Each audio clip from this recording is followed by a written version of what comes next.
Zakir Naik, Assalamu alaikum. Je m'appelle Namita, je suis une enseignante dans une école maternelle et tout d'abord, je voudrais vous féliciter. Vous féliciter pour votre travail magnifique, ce travail de répandre le message de la paix, de répandre le message de l'amour, de répandre le message de la fraternité. Je voudrais vous poser cette question. Si le Coran est la parole de Dieu, et si l'islam est vraiment le mode de vie, alors pourquoi, pour quelles raisons les gens prennent autant de temps pour l'accepter? Pourquoi les gens prennent tellement de temps pour accepter l'islam? La sœur a posé une très bonne question. Si le Coran est la parole de Dieu, et si l'islam est la vraie religion, alors pourquoi les gens prennent tellement de temps pour l'accepter? Ma sœur, ce n'est pas toujours facile à suivre le droit chemin. La perception de chaque personne est différente. Par exemple, une personne qui ne suit pas l'islam, elle pourrait se dire « Si j'accepte l'islam, je devrais arrêter de boire de l'alcool. Et je ne peux pas sortir avec des filles. Donc, cela lui empêche d'accepter l'islam. Et il peut penser que l'islam est bon, mais il ne peut pas arrêter de boire de l'alcool. Ou peut-être qu'il peut paraître inconcevable d'arrêter de manger du porc ou d'arrêter de sortir avec les filles. Donc, il y a certaines barrières. Et peut-être qu'une personne qui ne boit pas d'alcool, qui ne mange pas de porc, peut-être que cette personne peut penser « Si j'accepte l'islam, cela veut dire que les 40 premières années de ma vie, j'étais un fou. » Et il n'accepte pas l'islam. Il y a des gens qui disent que si j'accepte l'islam, qu'est-ce que mes amis vont dire? Qu'est-ce que mon père ou ma mère va dire? Donc, il y a des barrières.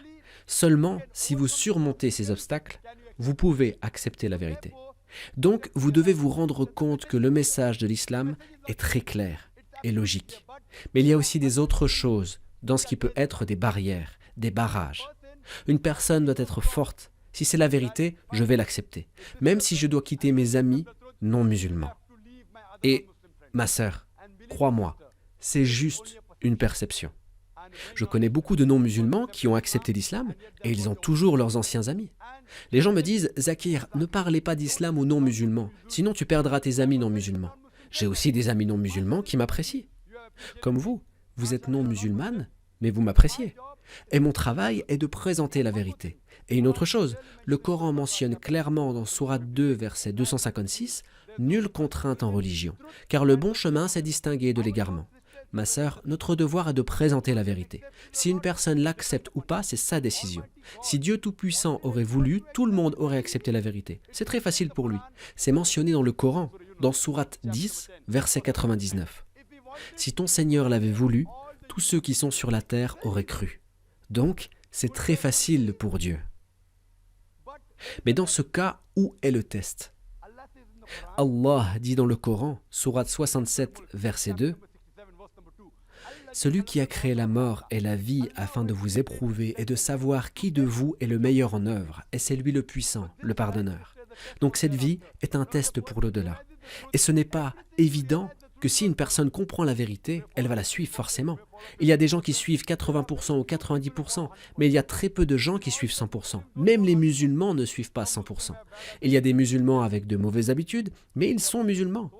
Donc, ma sœur, vous devez vous rendre compte que le point principal de l'islam est de croire en l'unicité d'Allah, et de croire dans le dernier messager Mohammed, alayhi salatu wassalam, et de croire en l'au-delà. Donc ces 2 ou 3 points sont les plus importants. Et je vous pose la même question, ma sœur. Je vous pose cette question. C'est quoi qui vous empêche d'accepter la vérité? Docteur Zakir Naik, je voudrais vous dire que ici, j'accepte l'islam et répète « La ilaha illallah Muhammadar Rasulallah ».